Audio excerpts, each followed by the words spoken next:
La filière cajou représente un flux financier de près de 40 milliards de francs CFA pendant les 5 mois d'activité dans la région du Ourodougou. Mais un phénomène inquiétant vient troubler ce beau tableau. Les braquages des acheteurs et des pisteurs aux sorties des banques ou en partance vers les lieux de collecte.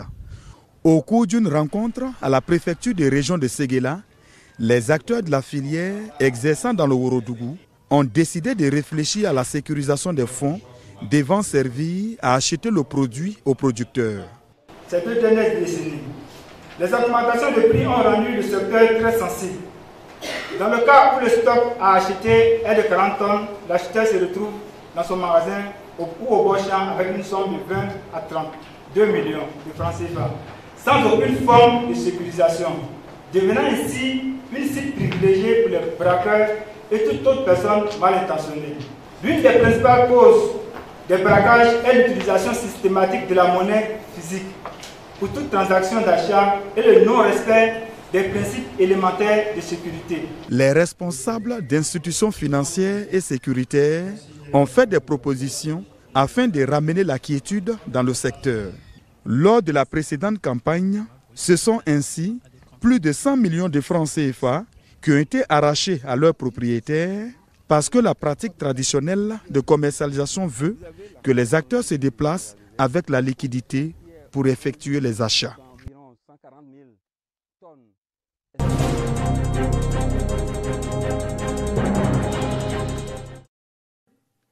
Un établissement de santé assure la prise en charge des malades, la surveillance et le traitement des maladies et des femmes enceintes.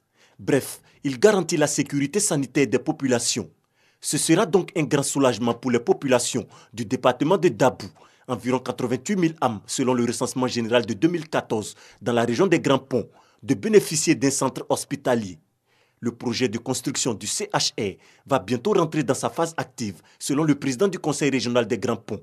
Au cours de la 3e session ordinaire de l'année 2017 du Conseil régional des Grands Ponts, Gabriel Yassé a annoncé que la France a octroyé un financement de 100 milliards de francs CFA pour la construction du centre. En outre, le diocèse de Yopougon, dont fait partie le département de Dabou, a mis à sa disposition 30 hectares de terrain pour la réalisation du projet. Poursuivant la rencontre, les conseillers régionaux ont adopté à l'unanimité le budget primitif, les taxes régionales et le cadre organique des emplois de l'exercice 2018. L'état d'exécution financière des recettes et des dépenses du 1er janvier au 30 septembre 2017 a également été examiné. Le budget primitif s'élève à 1 660 268 000 francs CFA et s'équilibre en recettes et en dépenses. Le président du Conseil régional des Grands Ponts a fait savoir que le taux d'exécution des projets dans sa région est de 44,71%. Enfin, il s'est réjoui de ce que sa région se soit dotée d'un plan stratégique de développement pour être plus efficace dans son action.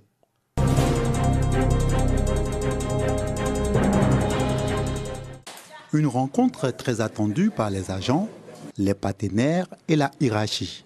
L'Assemblée générale extraordinaire du collectif des syndicats de l'Agence nationale d'appui au développement rural ANADER de la zone de Gagnoua dans la région du Go. Au cœur des travaux, l'amélioration de la prise en charge médicale des travailleurs.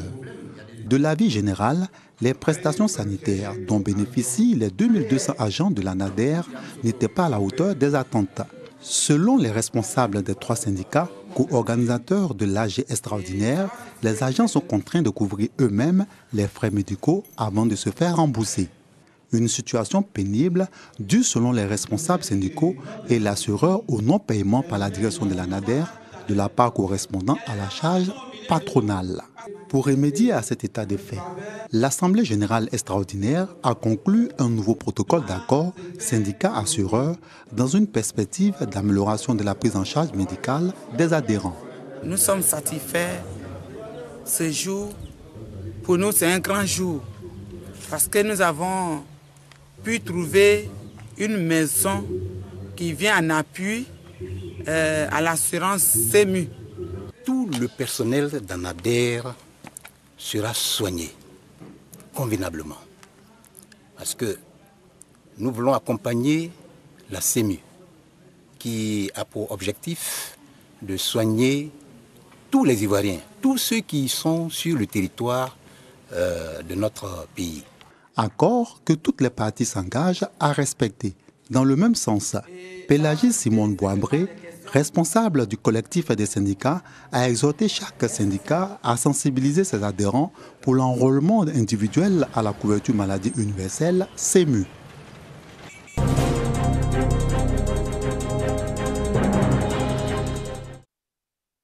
Yao Anon est enseignant d'anglais au lycée de Diabo. Il s'empresse de finir le dernier cours de la journée afin de reprendre le chemin du retour. Yao Anon ne réside pas à Diabo pour manque de logement. Le problème de logement, puisqu'on est dans une commune rurale, ça fait que les gens ont des habitations qui ne correspondent pas aux normes de la ville. Et donc on ne peut pas se loger correctement. 95% de nos enseignants dorment à Boaké. La raison, elle est très simple. Il n'y a pas de logement adéquat pour eux. Yao Anon n'est pas seul dans cette situation. Ils sont nombreux à faire quotidiennement le trajet Boaké-Diabo-Boaké avec tous les risques que cela comporte. S'il y a des coupeurs de route sur l'axe Diabo-Boaké, ils restent là-bas. S'il y a la pluie, ça devient compliqué puisqu'ils viennent pratiquement à moto. Il y en a aussi qui ont des transports communs. S'il y a des grèves de transporteurs, vraiment, ou bien la voiture est retardée, il y a beaucoup de choses. Sur la route, c'est vraiment risqué. Mais on n'a pas le choix.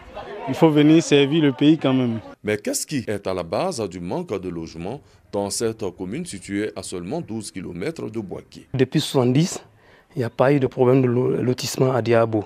Et depuis notre arrivée en 2013, nous avons initié un projet qui a été abouti en 2016 d'un morcellement de 500 lots qui n'a même pas pu suffire. Ce manque de logement adéquat a pour conséquence un retard et absentéisme répété. Il y a beaucoup de retard, beaucoup d'absence, des inconvénients énormes.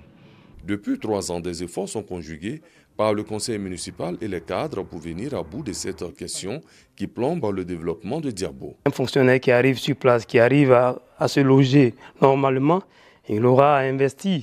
Mais quand il vient qu'il n'a pas de quoi se loger, ben écoute, il n'est même plus intéressé par la ville. Les cadres sont mobilisés, nous les avons approchés individuellement et je peux vous dire que au niveau du lotissement, c'est ce qui a fait que le lotissement n'a même pas tenu 500 lots, ça n'a même pas suffi. Donc en ce moment, tout le monde est en train de construire, la ville bouge en ce moment même. La commune de Diabo n'est pas la seule commune à souffrir de cette situation. Les petites communes situées aux alentours des grandes agglomérations ont en commun cette question de manque de logement pour sédentariser les fonctionnaires et agents de l'État en fonction sur place. Conséquence, les établissements scolaires connaissent des déficits d'enseignants.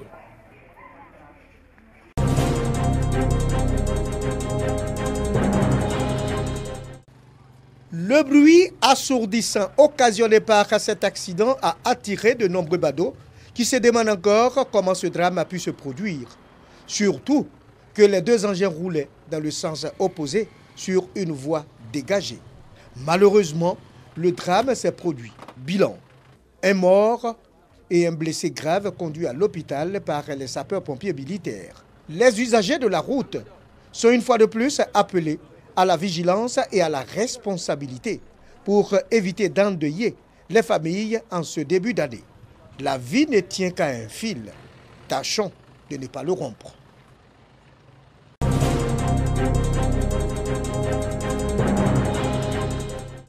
La diversité culturelle célébrée à la 4e édition du festival des danses traditionnelles Fundara Tiepo à Korogo. Le Zaouli de Manfla qui vient d'être inscrit au patrimoine mondial immatériel de l'UNESCO. Des danses lobby, le balafon, le boloy et bien d'autres prestations ont tenu en haleine le nombreux public qui a fait le déplacement au centre culturel Womienyon de la cité du Poro.